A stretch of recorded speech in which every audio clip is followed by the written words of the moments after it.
sign. You see, he was asked for a sign. Now, what's interesting here, because again, this is the conjecture here. When they ask him in Mark, he says, I'm not going to give you no sign. He says, why does this generation seek after a sign? Verily I say unto you, there shall no sign be given to you. So first he tells them, you're not going to get no sign. But now we have a problem, because now when you jump to Matthew, now he says, I'm going to give you a sign. First he said, you're not going to get any sign. But in Matthew chapter 12, verse 38 through 40, they ask him for a sign. And he says, I'm going to give you the sign of Jonah. And it reads, so as Jonah was 3 days and 3 nights, and the amount of days, let me stop you there, is not the sign. Okay, why do I say that? Why do I say that? First of all, he wasn't in that position for 3 days and 3 nights. Okay, at most, he was only there only 1 day, Saturday, and 2 nights, Friday and Saturday night. So the 3 days, 3 nights thing falls apart there. So we know it's not the amount of time. Why? Because when we look further, we see that in Matthew chapter 16, verse 4, it mentions the sign of Jonah again, but no mention of days. In Luke chapter 11, verse 29, he again mentions the sign of Jonah, no amount of days. He just says he will be a sign unto this generation as Jonah was a sign unto the Ninevites. We're all familiar with the story, right? We read it as children. We saw the cartoons. How was Jonah, everybody? Can I get an answer from everybody? When Jonah was thrown in the water, was he dead or alive? Alive. When the whale came and swallowed him, was he dead or alive? Alive. When Jonah was in the belly of the whale, was he dead or alive? Alive. When he came out saved from a prayer from God, did he come out dead or alive? Jesus told you, I will be like the sign of Jonah. He gave you the hint. Allah didn't trick you. The hint and clue was given right there. You see? You missed it, but he told you, I'm going to be like Jonah, but you missed the sign. If they die believing that, too bad. Because I told you last night, it's not unusual, as your Bible tells you in 2 Thessalonians and 2 Chronicles, that God sometimes will send this spirit to make you believe a lie. The enemies of God, sometimes he'll send that lying spirit on you and make you believe that which is false as a punishment towards you. But Jesus, according to your book, appears to have tried to give you a sign and a clue of what was going to take place, but it appears that they missed it. You see? So now, and we even see from the writings, and my time is almost up, so we see from the writings that even during a situation like in Mark chapter 15, verse 44, we see that Pilate was surprised that Jesus was dead so soon. John chapter 19, verse 33. But when they came to Jesus, and this is from the soldier, that he was already dead, they didn't break his legs. The other 2 guys were still alive, so they broke their legs. But when they came to Jesus, they didn't break his legs. Why? Because, and he said he saw he was dead. I'm going to add my own way. I'm going to say he assumed he was dead. Now, is it me, or can you also see God's plan come into action? How convenient that he breaks the other guy's legs, but when he gets to Jesus, he says, oh, I think it looks like he's dead already, so we don't have to break his legs. You say it's not possible? You say, oh, the Romans were good. You tell me it's not possible? If you tell me that it's not possible, need I remind you of Matthew chapter 19, verse 26? With God, all things are possible. So it is very possible that the Roman soldier made the mistake. Now, I have further information, but my time is about to be up. Well, I can get deeper into this. But again, remember the sign of Jonah. Thank you. So we now move to the rebuttal period. Each speaker will have 10 minutes to respond to the other speaker's presentation, beginning with David Wood.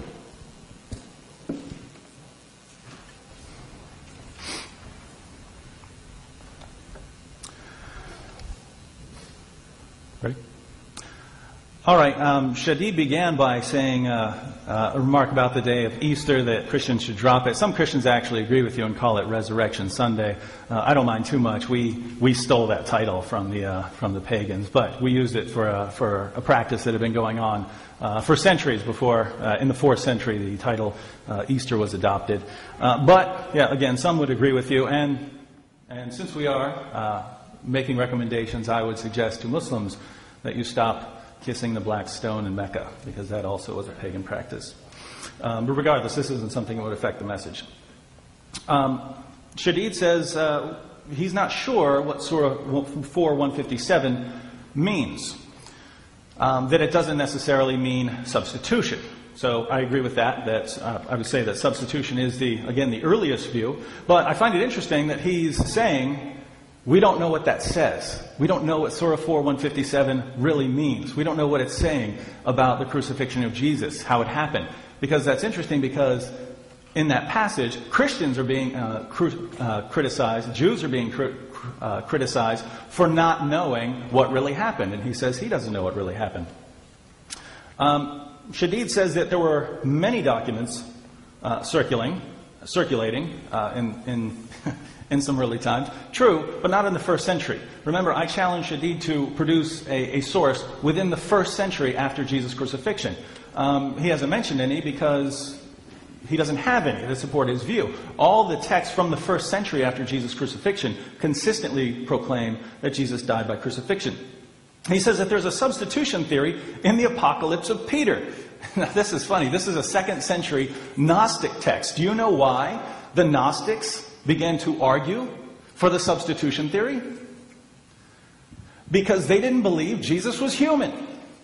According to Gnosticism, Jesus didn't even leave footprints when he walked because he was just an appearance. He was an appearance. He was so divine he wasn't even human.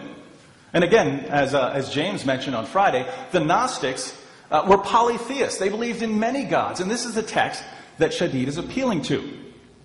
But the reason they went for this substitution theory was they were claiming Jesus wasn't even human. And then the question arose, well, how do you explain the fact that everyone saw him risen from the dead? I mean, everyone saw him crucified. And they said, it must have been someone else.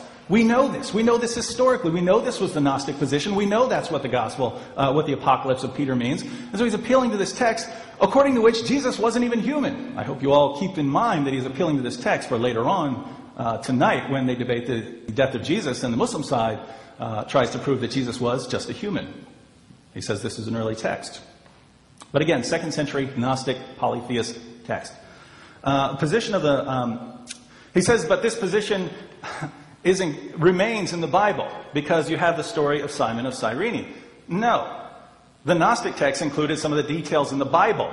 The Gospel of Mark and Matthew and Luke and John, these are 1st century texts. There isn't a scholar on the planet who would put the Apocalypse earlier than the Gospels. Find me one. I challenged Shadid, again, I challenged him to provide a 1st century source, a source within the 1st century after Jesus' crucifixion, so I take anything up to around 130, but there is none.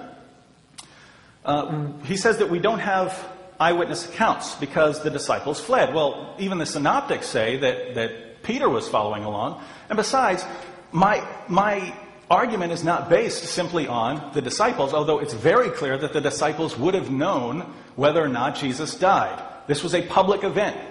There might have been hundreds or thousands of people standing around. And again, Peter was following. But regardless, 2 of Jesus' followers buried him. It seems like they would know whether it was Jesus or not. And again, you don't have to just deal with the Christian testimony. We know that the Jews were convinced that they had crucified Jesus. Even the Quran says that. So I don't see how you as a Muslim can say we just don't know who there was to see this. According to the Quran, the Jews were convinced that they had crucified Jesus.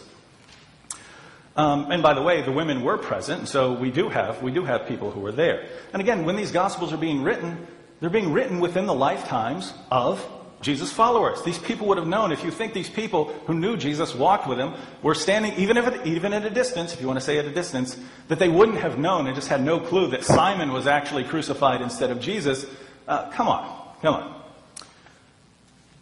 He says we have no writings from Jesus' lifetime. That's true because the writing started after he died. But that would go for most of history. If you're going to write about someone, you usually write after the person dies.